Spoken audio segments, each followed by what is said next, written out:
दोस्तों, हाल ही में अमेरिका और अमेरिकी मीडिया की तरफ से जो दावे किए गए थे, अब उसकी हवा निकल चुकी है और बुरी तरह से अपने ही फैलाए जाल में अमेरिका फंस चुका है। दरअसल जैसा कि हम सब जानते हैं कि हाल ही में वॉशिंगटन पोस्ट ने भारत को लेकर गंभीर आरोप लगाए थे। इसके बारे में पिछले 2 दिन से काफी ज्यादा न्यूज और आर्टिकल पब्लिश किए जा चुके हैं। अमेरिकी मीडिया के मुताबिक भारत ने मालदीव में सरकार बदलने की योजना बनाई थी। इस रिपोर्ट में कहा गया था कि भारत ने प्रो चाइना राष्ट्रपति इब्राहिम सोलेह को हटाने और नई सरकार लाने का प्लान बनाया था, लेकिन आखिरी समय में ये योजना रद्द कर दी गई। वॉशिंगटन पोस्ट ने दावा किया कि भारतीय खुफिया एजेंसी रॉ और मालदीव के कुछ नेताओं के बीच एक सीक्रेट एग्रीमेंट साइन हुआ था। इसके मुताबिक लगभग 50-60 करोड़ रुपए के फंड के जरिए ये ऑपरेशन होने वाला था। वॉशिंगटन पोस्ट की रिपोर्ट के मुताबिक भारत ने महसूस किया कि मौजूदा संसद में पर्याप्त समर्थन नहीं है, इसीलिए योजना को रद्द कर दिया गया। अब दोस्तों, ऐसा पहली बार नहीं है जब अमेरिका ने इस तरह के आरोप भारत के ऊपर लगाए हो। अमेरिकी मीडिया की तरफ से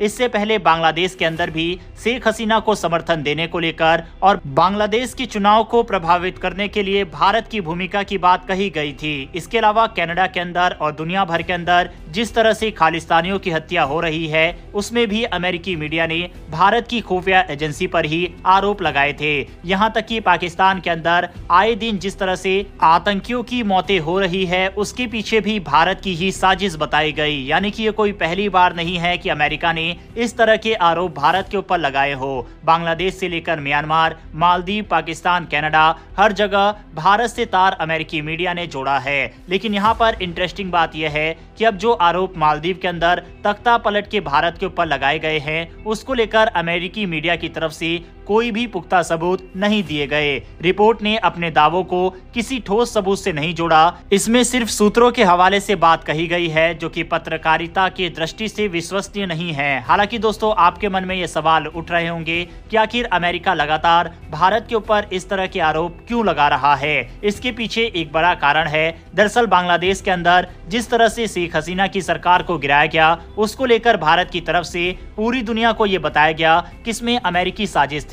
इंडियन मीडिया ने खुलकर बताया कि कैसे अमेरिका ने बांग्लादेश में राजनीतिक अस्थिरता को बढ़ावा देने की कोशिश की। ये रिपोर्ट एक बदला लेने वाला कदम हो सकती है, ताकि भारत की छवि को अंतर्राष्ट्रीय स्तर पर नुकसान पहुंचाया जा सके। सवाल ये उठता है कि अमेरिकी मीडिया की तरफ से लगाए गए इन आरोपों के बाद क्या भारत की छवि पर फर्क पड़ेगा? तो उसका जवाब है हाँ। वॉशिंगटन पोस्ट को दुनिया भर की जनता पढ़ती है। ऐसे में इस तरह के आरोप भारत के ऊपर लगने से भारत की छवि को धक्का जरूर लगेगा। वहीं इसका फायदा उठाकर चीन और पाकिस्तान भारत के खिलाफ दुष्प्रचार कर सकते हैं। हालांकि भारत के लिए अच्छी खबर यह है कि इस पूरी रिपोर्ट को इससे पहले कि भारत खारिज करे, उससे पहले ही मालदीव की सरकार और अपोजिशन पार्टी यानी कि सत्ता में मौजूद पार्टी और सत्ता से बाहर दोनों पार्टियों ने खारिज करके अमेरिका को मुंहतोड़ जवाब दिया।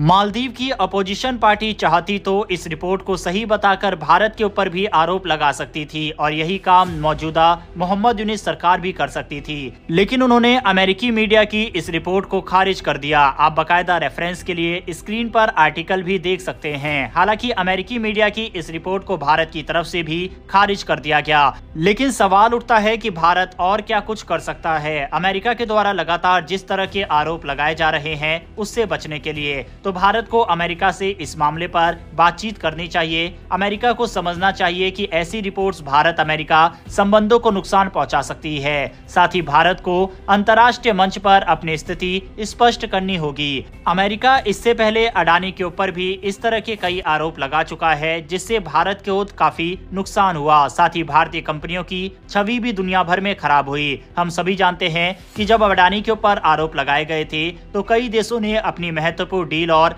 कई बिलियन डॉलर की डील को भारत के साथ रद्द कर दिया था।